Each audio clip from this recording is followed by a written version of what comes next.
What is your personal views on foreign ownership of media in India?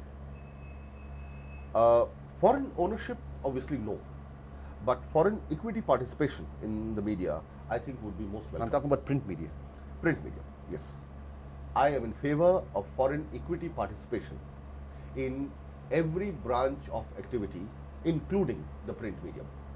And I fail to see why a distinction should be made between the electronic medium and the print medium when it comes to foreign equity participation. There is a clear case of double standards here. Either as a matter of policy, in accordance with the 1956 Cabinet Resolution, we say no foreign participation in the media at all. But to allow it in electronic medium and not allow it in print is, I think, discriminates against print. And it's the print which requires induction and infusion of funds even more than electronic medium today. And we don't know where these funds are going to really come from. I think in line with policy in some other countries, we should also have a certain ceiling on this foreign equity participation. We must ensure that the editor remains Indian.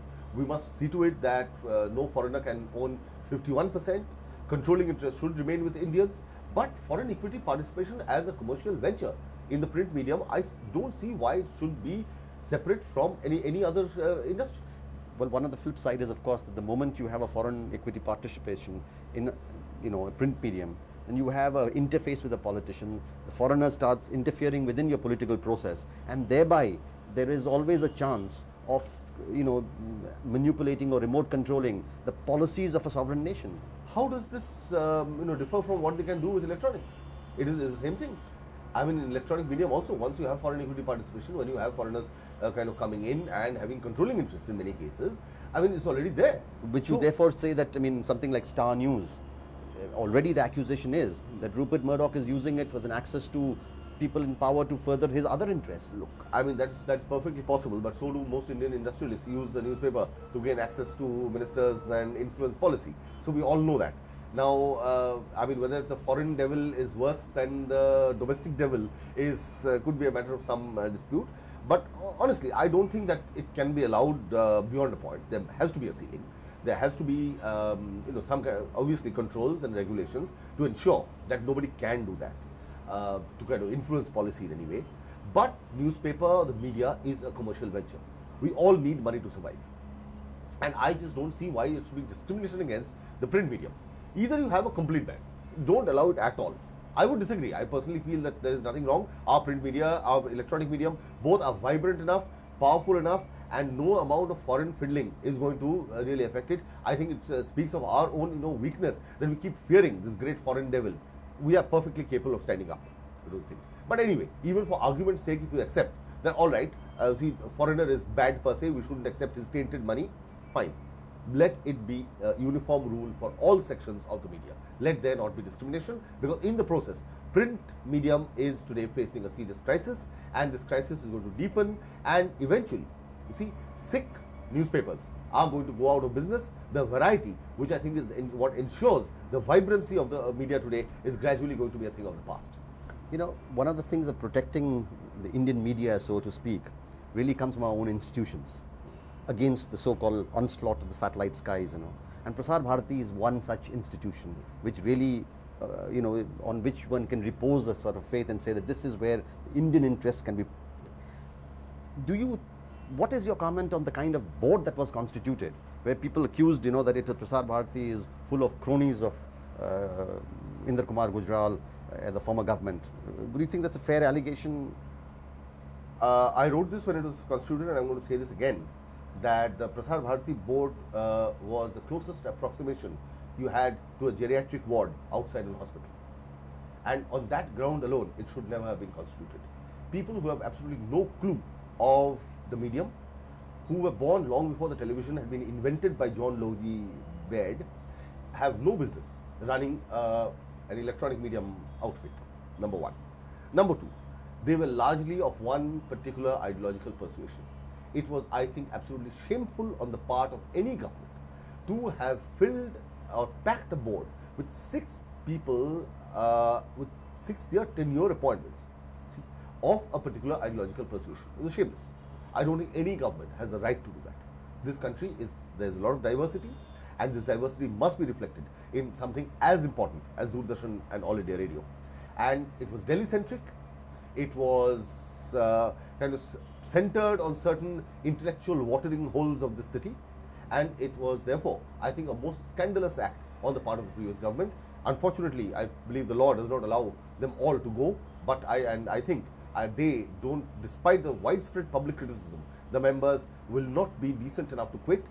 If I were in their position, I would have not waited one day. Yet, the fact remains that each one of them is a very eminent person, both nationally and internationally. I mean, they may belong to one ideology, but that also is a kind of a matter of argument. They might just say that the fact is that whether you take Mr. U.R. Rao or Romila Thapar or even Nikhil Chakravarti or Abid Hussain, they are eminent men in their own rights. I mean, is it fair to therefore tarnish them with that one brush? No, I'm sure. You see, there are lots of potters and blacksmiths who are very good in their particular work.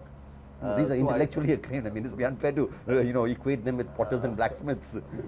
Well, I mean, so while not kind of negating their intellectual achievements, I do feel that many of them, I mean, there are many other people with intellectual achievements, so there has to be some criteria and some basis. How come all these so-called intellectual achievers belong to a particular school of thought? I mean, is our intellectual diversity so limited that we couldn't find intellectual achievers outside this one particular discipline? And yes, you named U.R. Rao. I mean, I'm not saying anything about U.R. Rao. U.R. Rao is a very distinguished man, and we need the scientists of that kind of caliber, because they present a kind of an alternative which is a very neglected area of media reporting in this country. So I'm very glad that someone like Dr. Rao was there.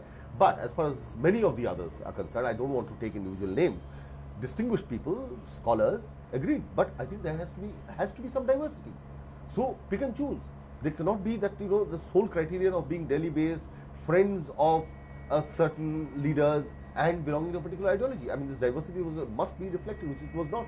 But one of the things that is there is that now they're thinking in terms of bringing a 22-member members of parliament to oversee so-called accountability for Prasar Bharati. But don't you think that's diluting the whole autonomy concept? I mean, what is the autonomy if you have a 22-member? No, I disagree. I think I welcome the parliamentary consultative committee on this, because you see, I think basically there is need for some accountability. We have seen the operation of Prasar Bharati in the last few months, and I don't think that it is operated or worked in a very satisfactory manner. Besides, if an organization is state funded, I think the state is perfectly within its right. The state, mind you, not the government. Many people don't understand this distinction in this country, unfortunately, but the state has a right to monitor and oversee the functioning of any institution that is set up under its aegis. This is a position, say, in France, even in Britain, even the BBC has a kind of monitoring committee of sorts. And this monitoring committee, in my opinion, as long as they are not interfering with the program content, as long as they are there only to oversee the functioning, and as long as the members are accountable to somebody, and they're accountable to Parliament as a whole, not to nominees of the government, but Parliament appoints these 22 members to oversee the functioning of the board. I think it's perfectly legitimate, and this is the practice elsewhere in mature democracies. And as yet, I don't think we can really lay claim to being a fully mature democracy. Here, all the more reason, so that these people do not run riot, do not run amok, and do not start promoting particular ideological or other viewpoints, it is necessary to have some degree of control. I welcome it. But at the same time, let's face it, that the track record, as it's happened in the past from our parliamentarians and from our various governments, has been that in the name of monitoring, what they basically want is control. And the name of monitoring, what you're basically going to get is a day-to-day, interference. I mean, for example, in a coalition sector like today, where you have an AIA-DMK MP who's in the board, he would be probably ringing up the newsroom and saying that anything to do with Amma should not come out, or negative on Amma should not come out, or same thing with Mr. Hegde's thing, same thing with Mr. Ram Jethmalani's, same thing with Mamta Banerjee's. What are we going to create? The credibility of Doordarshan, don't you think that's going to be affected? No, I don't entirely agree, because I think they might just start jumping up and down and so on and so forth, and it will be for the board to kind of tell them where their jurisdiction ends. It is a board which is statutorily constituted, so just because some MPs shout and scream doesn't mean that they have got to accept that. The MPs committee should be a watchdog committee, and they should not be doing all this, and if they do, they must be told to get off. And I think our board members are going to be perfectly capable of saying that. It doesn't stop MPs from jumping up and down. They probably will. This is the price you pay for democracy, the price you pay for still having an immature democracy.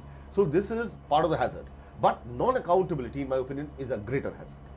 And to that extent, accountability to Parliament as a whole, with such a committee, which I hope the Speaker is personally going to monitor these kind of developments and so on, I think it is nevertheless necessary to have an accountable committee of people's representatives rather than 6 arbitrarily chosen persons whom the government of the day appoints. So to that extent, I think committee is important. Prasar Bharati today is going to be, operating in a competitive world. On the world where on one hand you have media barons with deep pockets coming in. On the other hand, you already have satellite channels that have appropriated almost 20-30% of the advertising share. What do you see is the role of Prasar Bharati in this kind of a media environment? I think the Prasar Bharati's main role is to professionalize Doordarshan and All India Radio to compete in this satellite world, as you're saying, and also to kind of discharge the functions of a public broadcasting service. Now, this is actually a fairly tall order because others can just make money and do not have any other responsibilities. Prasar Bharati will have to continue to ensure that the public broadcasting needs of are catered to. Now, these 3 things will have to be done. In other words, Prasar Bharati will have to inform, entertain and analyze developments, and to that extent it has got to kind of mix commercial viability with the needs of public or social concerns. Now, I don't see why these 2 cannot match. There's no reason at all. And Doordarshan has been a fairly viable outfit in the past because of the tremendous reach that they have. They will retain much of that reach, and the question is how to leverage that reach into making it a commercially successful area and improve quality. Now, therefore, if you have professional people in the board, if you have a professional CEO, I think it is really not difficult at all because of the tremendous advantage that Doordarshan has. It is like a strong brand. If you see there is a newspaper baron who has already a strong brand at his command, leveraging it for commercial purposes, we have seen 1 or 2 newspapers do that and do that very effectively. See,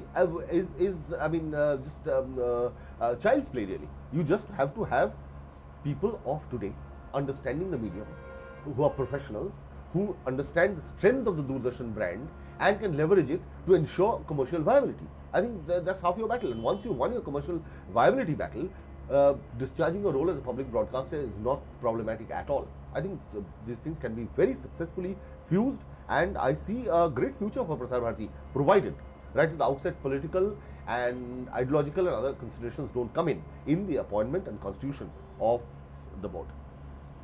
Thank you.